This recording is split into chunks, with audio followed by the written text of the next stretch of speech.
Et je finirai sur la place de la spiritualité dans le travail sur soi et sur ces sujets-là. J'ai évoqué la notion d'ombre et de lumière.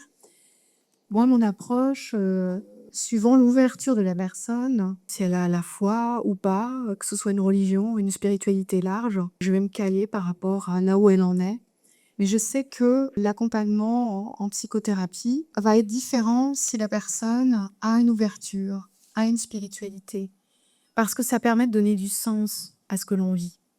Ça permet aussi, en termes d'amour de soi, de s'approcher différemment si on écoute son âme, par exemple. Et donc, dans ma profession, il y a des personnes qui sont calées en psychologie et d'autres qui sont calées en spiritualité. Et on met dedans plein de trucs. Mais c'est rare d'avoir des spécialistes qui s'y connaissent en thérapie, en psychologie et aussi en spiritualité, en philosophie. Ça a toujours fait partie de moi.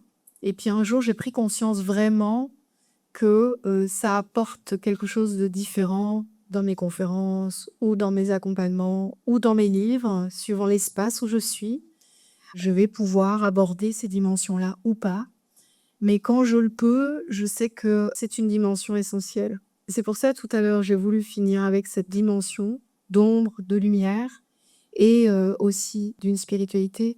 Parce que avoir la foi, c'est regarder la vie différemment, c'est donner du sens à ce qui pourrait ne pas en avoir autrement.